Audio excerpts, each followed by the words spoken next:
2장 1절로 8절까지의 말씀 찾아서 저와 여러분이 한 절씩 번갈아 읽으시겠습니다. 1절 한 절 제가 먼저 봅니다. 그는 허물과 죄로 죽었던 너희를 살리셨도다.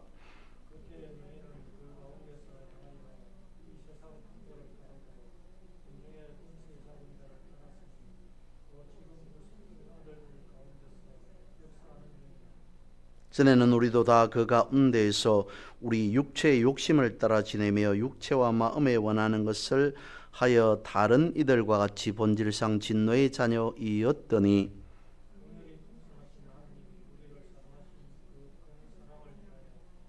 허물로 죽은 우리를 그리스도와 함께 살리셨고 너희는 은혜로 구원을 받은 것이라.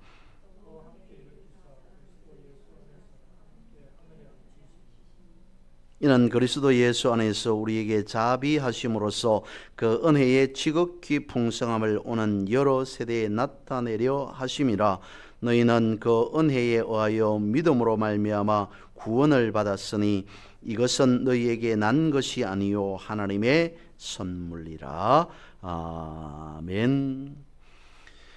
예수님이라고 하는 이름이 제일 먼저 등장하는 곳은 신약입니다. 복음서인 것이죠.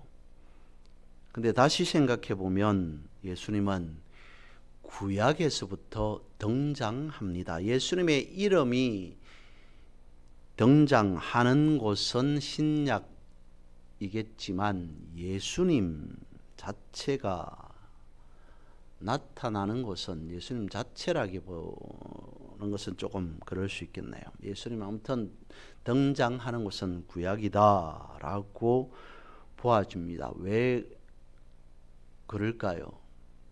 예수님께서 직접 언급하셨습니다. 성경 전체가 다 나를 가리키고 있다라고 수차례 말씀하고 있습니다. 누가복음 24장 44절에서 47절, 요한복음 1장 45절, 요한복음 5장 39절, 그리고 46절 등에서 예수님께서 직접 언급하셨습니다. 예수님께서 성경 전체에서 나를 가리키는 말이다, 나를 가리키고 있다라고 한 것은 당시에, 그러니까 예수님 시대의 성경 전체는 당연히 구약뿐이었습니다. 예수님 시대는 신약이라고 하는 성경이 없었기 때문이죠.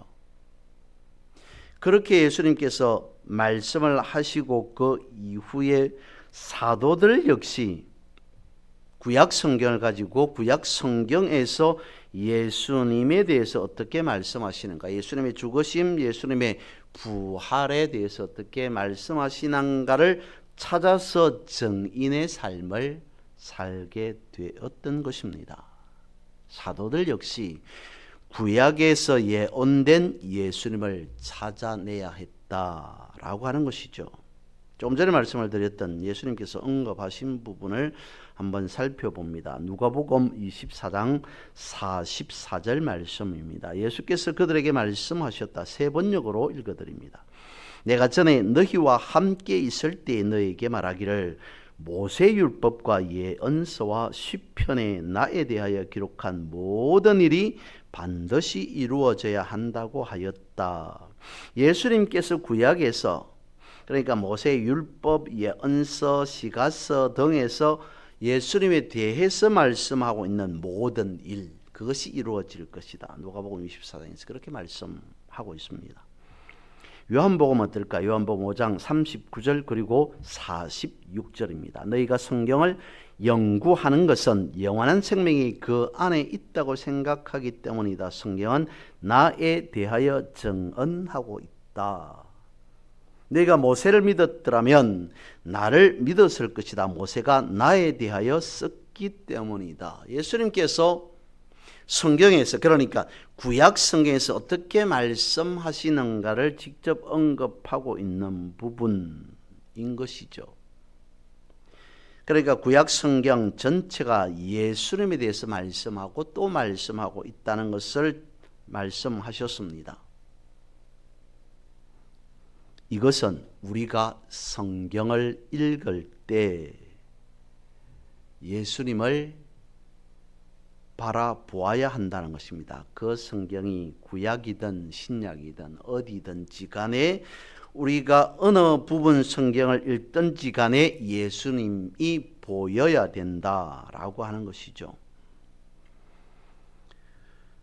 물론 성경에서 우리가 가지고 있는 성경에서 누가복음에서 언급하고 있는 것과 같이 시편이나 선지서 등에는 예수님이 언급되어 있는 것이 아니라 메시아라고 하는 것을 암시하는 구절들이 있긴 합니다. 근데 몇 구절 정도가 아니고 성경 전체가 다 예수님에 대해서 말씀하고 있다라고 하는 것입니다.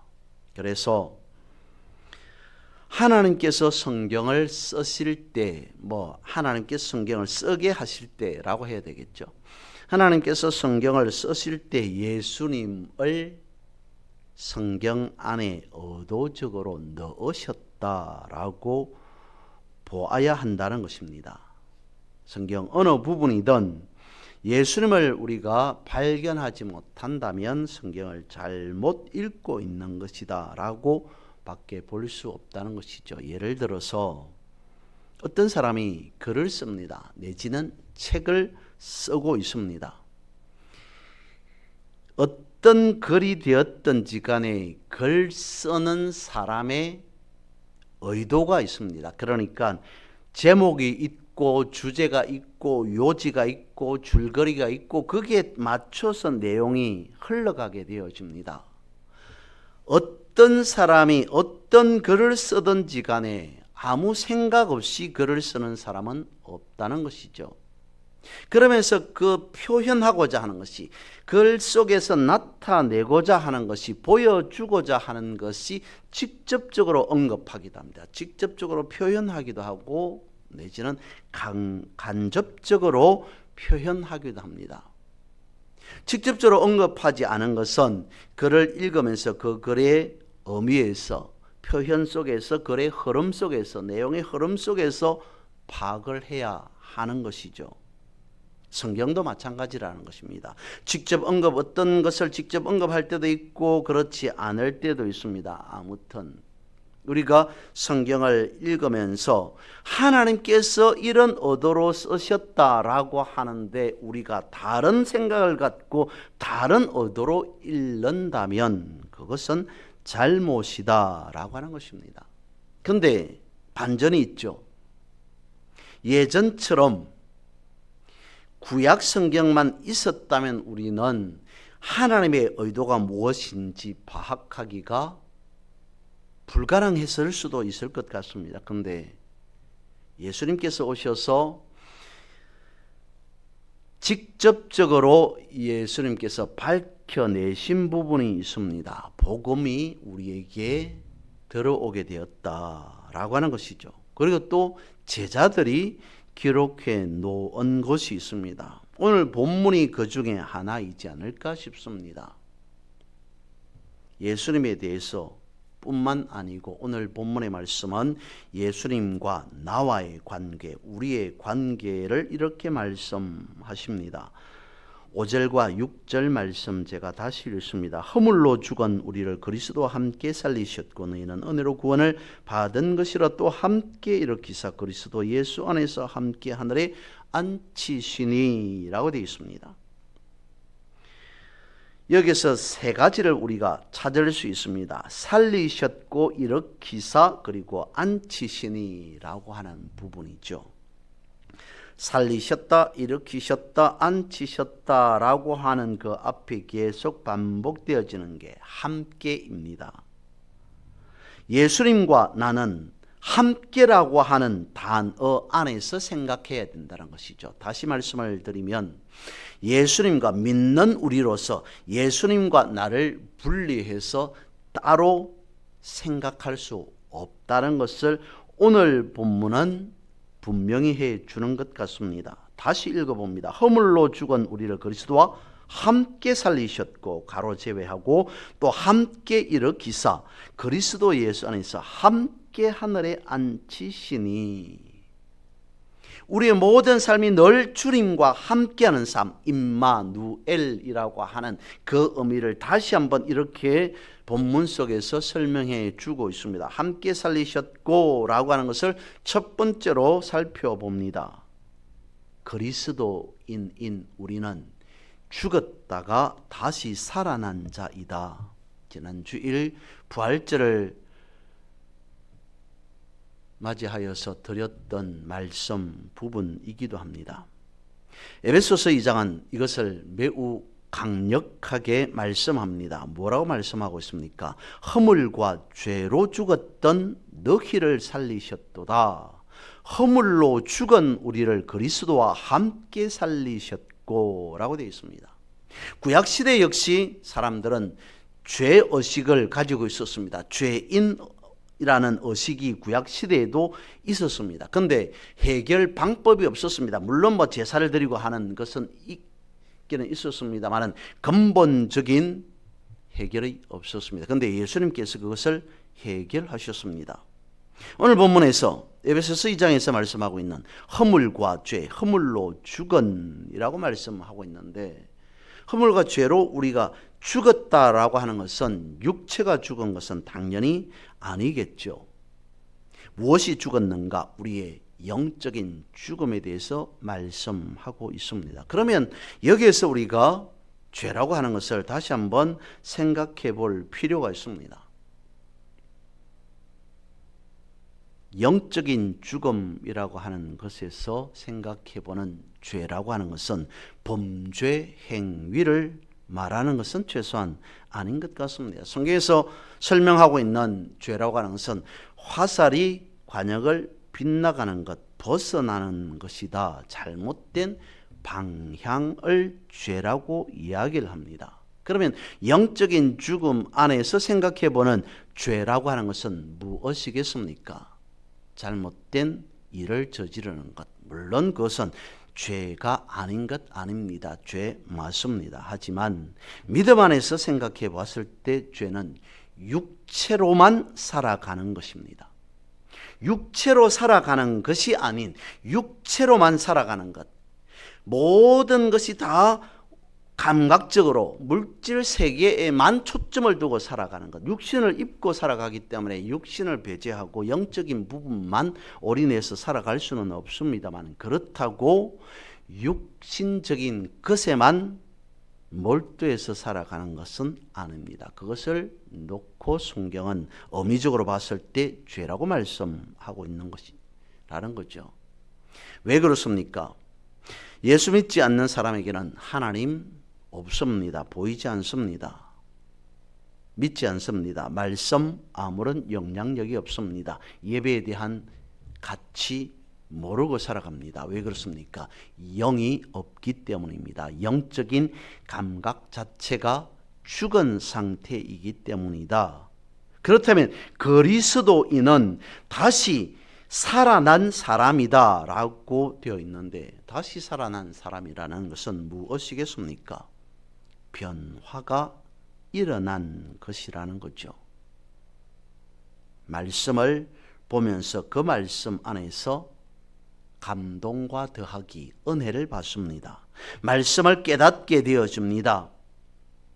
감각적인 것뿐만 아닌 영적인 것까지 분별하게 되어집니다. 아니 최소한 영적인 것에 관심을 가지게 되어지죠. 그래서 그리스도인은 성경이 말씀하고 있는 그대로 살아난 사람이라는 것입니다. 두 번째로 주님은 우리를 다시 일으켜 세우셨다라고 말합니다. 우리를 회복해 하셨다는 것이죠. 오늘 본문의 말씀 2절 3절은 우리가 예수 믿기 전에 어떤 삶에 대해서 말씀해 주고 있습니다. 세상 풍조를 따릅니다. 사탄에 의해서 살아가는 사람, 사탄의 유혹으로 시험에 든 채로 살아가는 사람, 혹은 육체와 마음이 원하는 것을 따라 살아갔다라고 되어 있습니다만, 육신의 어떤 감각으로 살아가는 사람, 죄를 지은 자의 상태로 말씀해 주고 있습니다. 그런데 그리스도인이 되어지면 바뀐다는 것, 변화가 생긴다는 것입니다. 방향이 달라진다는 것입니다. 그것을 오늘 본문은 일으키사 일어섰다라고 되어 있습니다. 방향이 전환되었다는 것이죠. 그러고 보면 신앙은 방향 전환이라는 것입니다. 회복된 상태. 오늘 본문은 다시 일어섰다라고 말씀을 하고 있습니다. 그리고 오늘 본문은 말씀하고 있습니다. 3절입니다. 전에는 우리도 다 그 가운데서 우리 육체의 욕심을 따라 지내며 육체와 마음에 원하는 것을 하여 다른 이들과 같이 본질상 진노의 자녀이었더니, 그리스도인이란 진노의 자녀에서 하나님의 자녀로 옮겨진 상태, 변화된 상태, 회복된 상태, 다시 일어선 상태, 죄가 무엇인지 모르고 살았기 때문에 진노 아래에 존재할 수밖에 없었다고 말씀하고 있습니다. 그런데 예수님을 믿는 자에게는 놀라운 변화가 생겼습니다. 요한복음 1장 12절입니다. 영접하는 자 곧 그 이름을 믿는 자들에게는 하나님의 자녀가 되는 권세를 주셨으니, 하나님의 자녀에게, 진노의 자녀에서 하나님의 자녀로 옮긴 자에게 주어진 특권, 그것은 다름 아닌 믿음의 특권이겠죠.